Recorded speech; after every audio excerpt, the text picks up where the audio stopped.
The Director General of Police, Nagaland, T. John Lunkumar, has informed that investigation of the December 4, 2021 Oting incident where 13 civilians were killed by armed personnel of the 21 Para-SF is completed and charge sheet against 30 accused submitted to the court. Lunkumar revealed that the operations team of the 21 Para-SF did not follow SOPs and rules of engagement, which killed 6 civilians initially and 7 others again in the Oting Tiru area on December 4. This was informed at a press conference held at Rhododendron Hall, Police Complex, Chumukirima on June 11. Let's have a look at the details. The investigation in the case is completed. The charge sheet is submitted to the Honorable District and Sessions Court, Mon, on the 30th 5th, 2022 through the APP Mon. Accordingly, CID report seeking sanction for prosecution is forwarded to the Department of Military Affairs in the first week of April 2022, and a reminder letter was sent in May. The sanction for prosecution is still awaited. Meanwhile, the charge sheet has been filed pending sanction for prosecution against the 30 accused. Investigation has revealed that Alpha team of 21 Para-SF, consisting of 31 personnel, led by a major rank officer, launched an operation in Oting Tiru area on 3rd December 2021. Based on the intelligence input about the presence of a group of NSCN-KYA and the Ulfa cadres in the area. On 4th December 2021 at around 4:20 p.m., the operations team of the 21 para-security forces had laid an ambush at Longkau between Upper Tiru and Oting.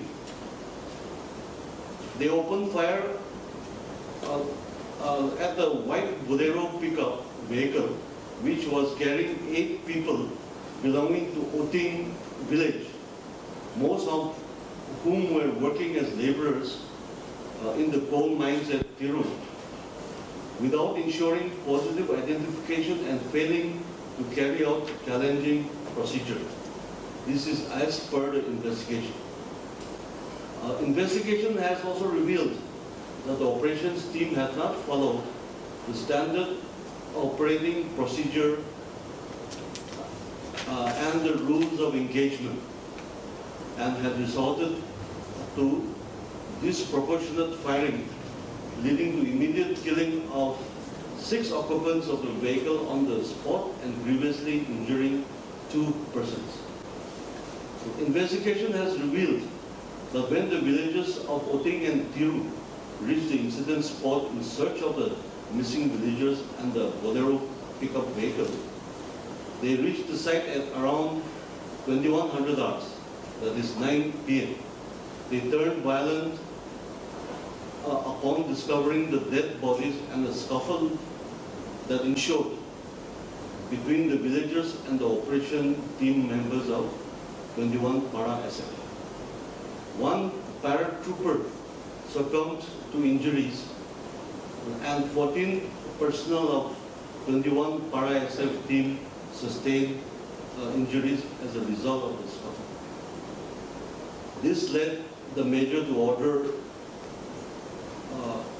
to open fire at around 10 o'clock, and the operation team started to break contact. The DGP and ADGP also spoke exclusively to Hornbill TV and highlighted more on the dreadful incident that occurred on December 4 in Oting. Will those accused be tried in a civil court? And what is the way forward now? Yeah, I'll take it step by step. Number one is that I just want to stress, to emphasize, that the Indian Army is one of the finest institutions in our country. And this SIT report in no way reflects the reputation and the tremendous work that the Army has been doing to guard our borders against both external and internal threats. Having said that, since the incident has occurred, we were ordered by the government of Nagaland to set up an SIT under an IG rank officer. We have done that. We have investigated the whole incident in a thoroughly professional as well as a technical way. We had submitted the report to the public prosecutor, who also applied her mind.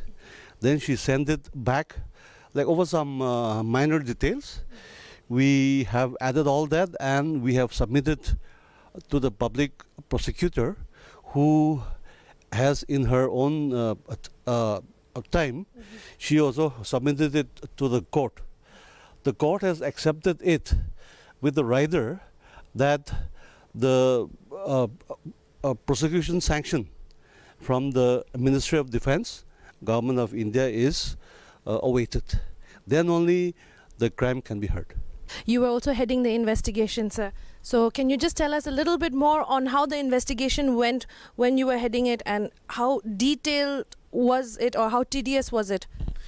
See, looking at the sensitivity of the offense and the outcry and the things, we had constituted an SIT with an IG rank officer and under the supervision of the additional DGP. It's almost 6 IPS officers were a part of the SIT.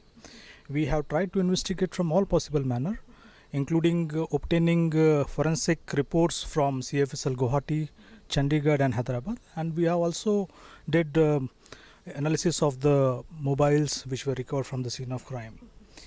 And after application of mind and the evidences which emerged during the investigation, a decision was taken that the case needs to be charge sheeted under the relevant provisions of the IPC. Now the question that you had asked was, what would happen now? We have, whenever an FIR is lodged under section 154, the logical conclusion is to submit the police report to the competent court of law under 173 CRPC. So we have done that now. However, there is a parallel court of inquiry which was constituted by the army authorities. As per the army rules, it would be now depend on the commandant of the competent authority to decide if the case would go ahead as in the court of law or as per the competent court in the army. As respected DGP has already said, we are awaiting the sanction for prosecution from the Ministry of Defence. We had already written to the Ministry of Defence in the first week of April and a reminder letter in last month. So we are awaiting that, and only thereafter the competent court would take it forward. Thank you. As per your findings, do you think justice will finally be served now that the investigation is over? Because that was what everybody wanted, especially in Nagaland. So, sir, would you? That is something I cannot say. That is up to the court of law, who will study all the evidence available, and they will give us a sentence. It's not for us to comment on that. All right, thank you so much, sir. Thank you. So that was our ADGP and DGP Nagaland. Well, we just finished a press conference, and as they have said that the Oting incident, all the investigation has been completed and charge sheet against 30 accused of the Oting incident that occurred on December 4th. Investigation has revealed a lot of things, including that they did not follow SOPs and rules of engagement, and so this is the case. Wait for more with Hornbill TV. Reporter Esther with camera person Pankaj. This is all for now. Keep watching Hornbill TV.